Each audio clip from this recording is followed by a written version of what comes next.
Hello students, welcome back to my channel.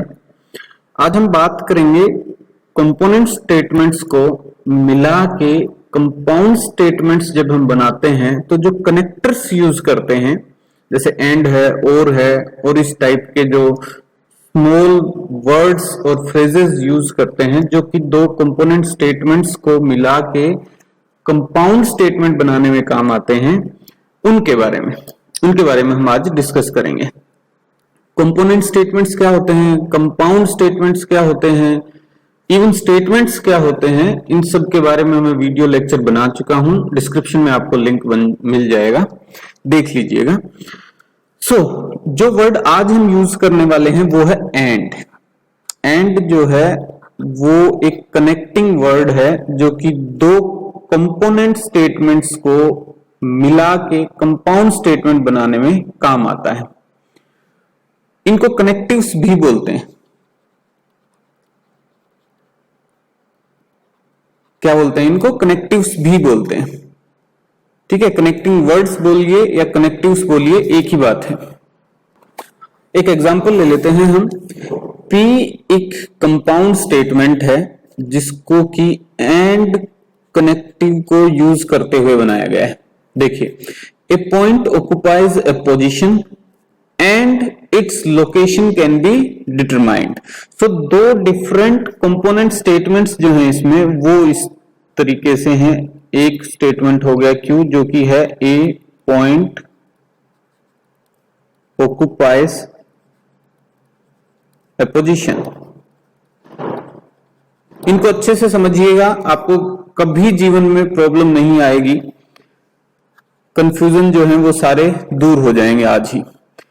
A point occupies a position, ये एक component statement है और and को यूज करते हुए दूसरा कंपोनेंट स्टेटमेंट जो इसमें मिलाया गया है वो है इट्स लोकेशन, और यूं कह सकते हैं आप location of A point can be determined, या मैं लिख रहा हूं वही जो यहां गिवन है, इट्स लोकेशन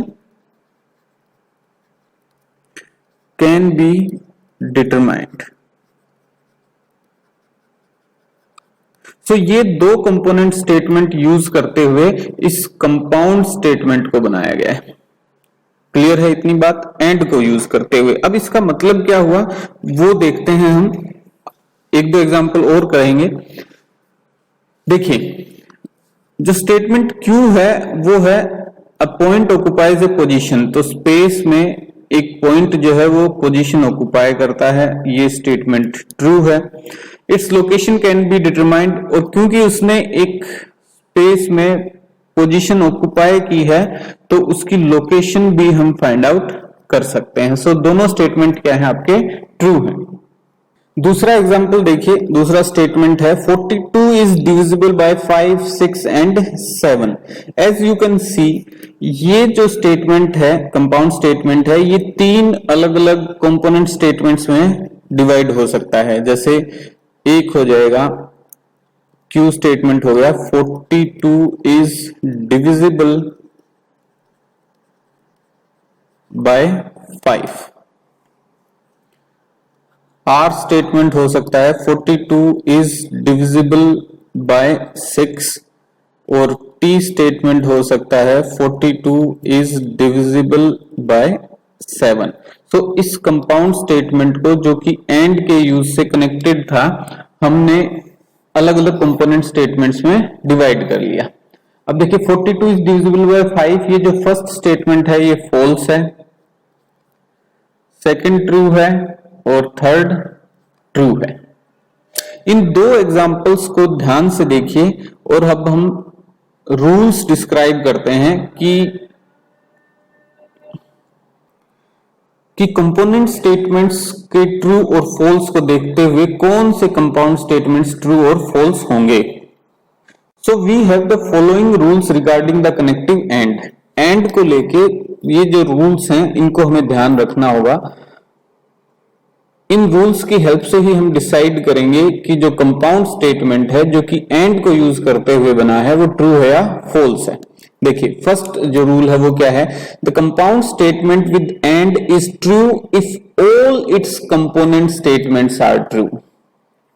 ये चीज ध्यान में रख लीजिए, बिल्कुल कोई इसमें कंफ्यूजन ना रहे कि एंड को यूज करके अगर कोई कंपाउंड स्टेटमेंट है तो वो कंपाउंड स्टेटमेंट ट्रू तभी होगा जब उसके all component statements are true.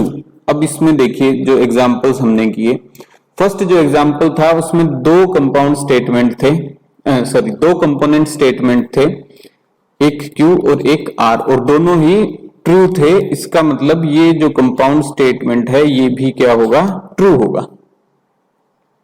Got it. दूसरा जो कंपाउंड स्टेटमेंट था हमारे पास, उसमें तीन हमारे पास अलग अलग कंपोनेंट स्टेटमेंट्स थे, Q, R और T, उनसे मिलके वो बना था, जिसमें से एक फॉल्स था और दो ट्रू थे। तो ये जो कंपाउंड स्टेटमेंट है ये क्या होगा, फिर फॉल्स होगा। Got it. एक कंपाउंड स्टेटमेंट को ट्रू होने के लिए जो एंड यूज करके बना है, उसको ट्रू होने के लिए उसके सारे कंपोनेंट स्टेटमेंट्स क्या होने चाहिए, ट्रू होने चाहिए। ये बात ध्यान रखिएगा। अगला रूल देखते हैं।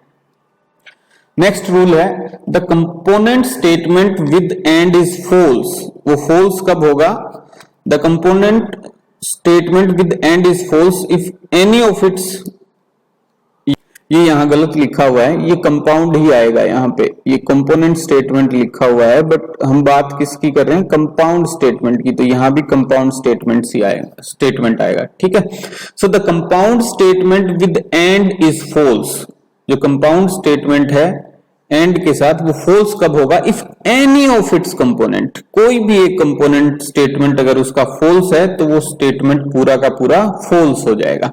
If any of its component statement is false, this include the case that some of it component statements are false और all of its component statements are false.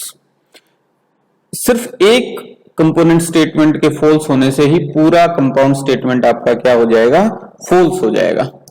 उसमें चाहे एक कंपोनेंट स्टेटमेंट फॉल्स हो, दो हो, तीन हो, या सारे के सारे कंपोनेंट स्टेटमेंट फॉल्स हो, आपका स्टेटमेंट क्या है, कंपाउंड स्टेटमेंट क्या है, फॉल्स है। ये कुछ एग्जांपल्स हैं जो हम करके देखते हैं और अपनी अंडरस्टैंडिंग को थोड़ा और इंप्रूव करते हैं। देखिए एग्जाम्पल 6 है, write the component statement of the following compound statements and check whether the compound statement is true और फॉल्स। तो ये कंपोनेंट स्टेटमेंट्स जो हैं उनको देख के हमें ये कंपाउंड स्टेटमेंट ट्रू है या फॉल्स वो बताना है।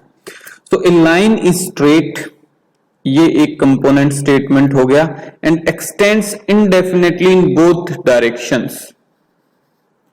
सो एंड को यूज करते हुए, जो कनेक्टर एंड है उसको यूज करते हुए, ये दो कंपोनेंट स्टेटमेंट, स्टेटमेंट 1 और स्टेटमेंट 2, इनको मिला के कंपाउंड स्टेटमेंट बनाया गया है।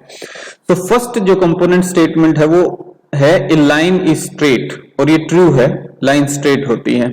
ठीक है, तो मैं इनको अलग से लिखूं, लिख देता हूं। देखिए a line is straight, a line is straight, और ये एक ट्रू स्टेटमेंट है। आर स्टेटमेंट जो है, it extends indefinitely in both direction, it extends in both directions. ठीक है, ये भी ट्रू है, दोनों डायरेक्शन में वो बढ़ती है और इनडेफिनेटली बढ़ती है, या बीच में इनडेफिनेटली वर्ड भी रखिएगा। ठीक है, सो एक लाइन जो है वो स्ट्रेट होती है और दोनों डायरेक्शन में वो इंडेफिनेटली बढ़ती जाती है। तो दोनों स्टेटमेंट ये ट्रू है, यानी ये कंपाउंड स्टेटमेंट भी आपका क्या होगा, ट्रू होगा। Got it. According to our first rule कि वो ट्रू तब होगा जब सारे कंपोनेंट स्टेटमेंट्स क्या होंगे, ट्रू होंगे। सेकंड देखिए, 0 is less than every positive integer. ये एक कंपोनेंट स्टेटमेंट है, 0 is less than every positive integer. And को यूज करते हुए दूसरा कंपोनेंट स्टेटमेंट इसमें यूज किया गया है, एवरी नेगेटिव इंटीजर। अब इसको मैं एक साथ पढ़ता हूं, देखिए 0 is less than every positive integer and every negative integer. तो दो स्टेटमेंट इसके अलग अलग कंपोनेंट स्टेटमेंट्स बनेंगे। देखिए मैं यहां लिख देता हूं Q, 0 is less than every positive integer,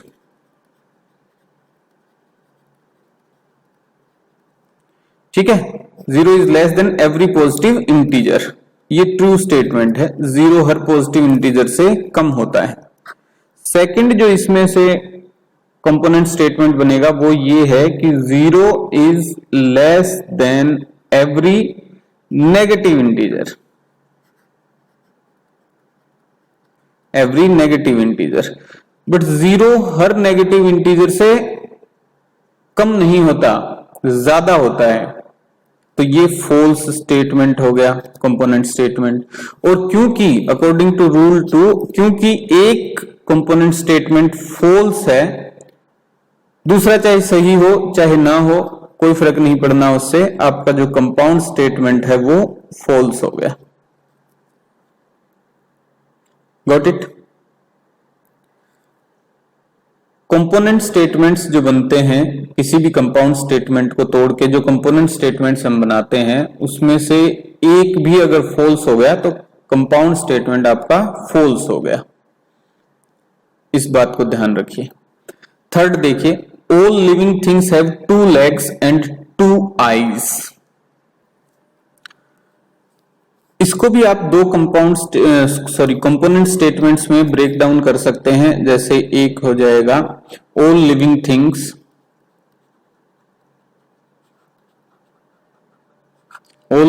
things have 2 legs, 2 legs।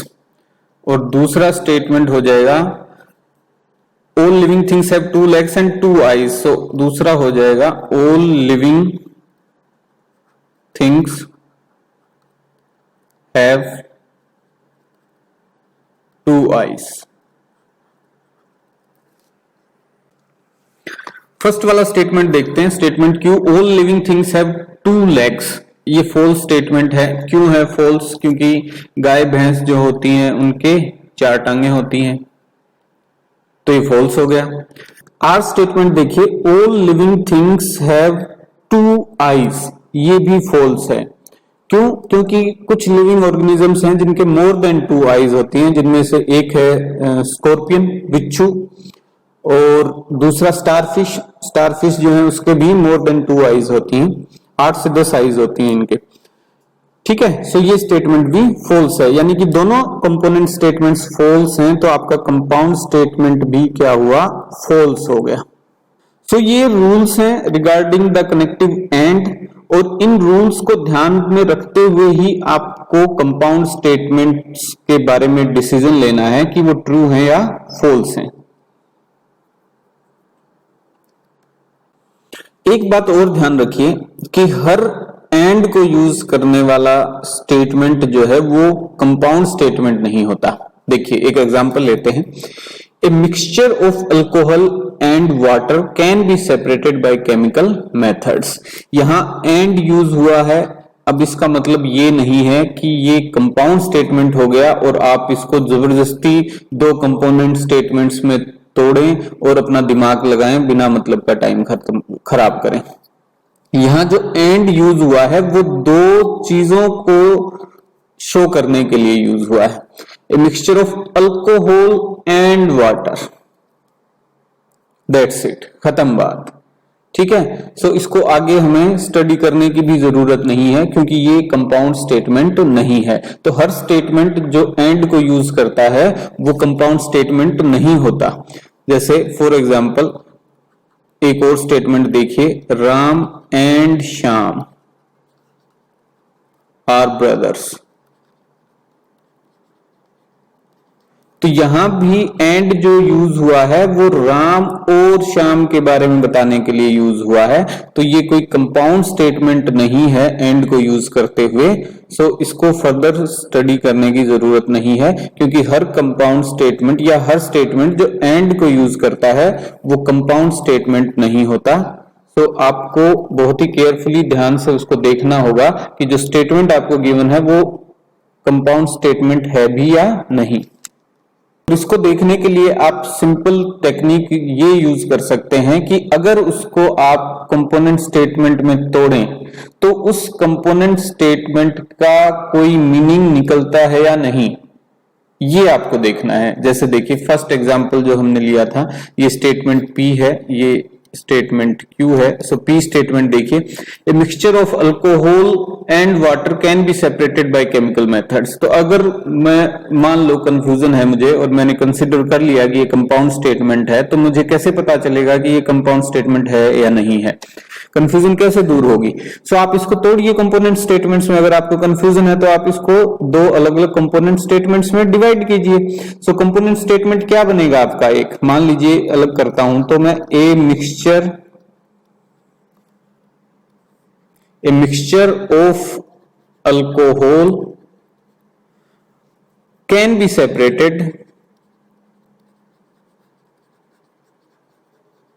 Separated by chemical methods. ठीक है, अब इसका देखिए कोई मतलब निकलता है क्या? A mixture of alcohol can be separated by chemical method. अब ये मिक्सचर किसके साथ भाई? अल्कोहल का मिक्सचर किसके साथ? कोई इंफॉर्मेशन नहीं है हमारे पास, तो इसका कोई मीनिंग नहीं निकलता स्टेटमेंट का। ठीक है, सो हर एंड को यूज करने वाला स्टेटमेंट कंपाउंड स्टेटमेंट नहीं होता। दूसरा भी देखिए आप, दूसरे को भी अगर मैं डिवाइड करता हूं तो राम आर ब्रदर्स। ठीक है, एंड श्याम तो लिख नहीं सकता क्योंकि फिर तो वही स्टेटमेंट हो जाएगा। सो अगर मैं सेपरेट करता हूं तो राम आर ब्रदर्स। अब इससे क्या मतलब निकलता है? किसका ब्रदर? किसके साथ ब्रदर? कौन ब्रदर? कोई मीनिंगफुल स्टेटमेंट नहीं है ये। सो इनको फर्दर डिस्कस करने की भी जरूरत नहीं है आपको, क्योंकि ये कंपाउंड स्टेटमेंट ही नहीं है। सो हर एंड को यूज करने वाला स्टेटमेंट कंपाउंड स्टेटमेंट नहीं होता, ये भी ध्यान में रखिएगा। एंड कनेक्टिव को यूज करने वाले कंपाउंड स्टेटमेंट्स की ट्रुथ टेबल देख लेते हैं हम। देखिए आपका P कोई कंपाउंड स्टेटमेंट है जो कि एंड कनेक्टिव को यूज करके बना है और उसके कंपोनेंट स्टेटमेंट्स हैं Q and R। So different possibilities जो हैं वो देखते हैं हम ट्रुथ टेबल में। देखिए उसके ज्यादा भी हो सकते हैं, जो कंपोनेंट स्टेटमेंट्स हैं वो ज्यादा भी हो सकते हैं, बट उससे रिजल्ट पे कोई फर्क नहीं पड़ेगा। देखिए आप, अगर दोनों component statements Q and R true है तो कंपाउंड स्टेटमेंट P आपका क्या होगा? ट्रू होगा। अगर कंपोनेंट स्टेटमेंट Q फॉल्स है और R ट्रू है तो आपका कंपाउंड स्टेटमेंट फॉल्स होगा। अगर कंपोनेंट स्टेटमेंट Q जो है वो ट्रू है और R जो है वो फॉल्स है तो भी आपका कंपाउंड स्टेटमेंट फॉल्स होगा। और Q और R दोनों फॉल्स हैं तो आपका डेफिनेटली ही P स्टेटमेंट फॉल्स होगा। सो इन तीनों केसेस में जहां कोई एक स्टेटमेंट, कोई एक कंपोनेंट स्टेटमेंट, जो कि कंपोनेंट स्टेटमेंट आपके दो से ज्यादा भी हो सकते हैं, बट उनमें से कोई भी एक अगर फॉल्स है तो आपका जो कंपाउंड स्टेटमेंट है वो क्या होगा? फॉल्स होगा। ये ट्रू तभी होगा जब सभी कंपोनेंट स्टेटमेंट्स क्या होंगे? ट्रू होंगे। ठीक है, ओके, थैंक यू।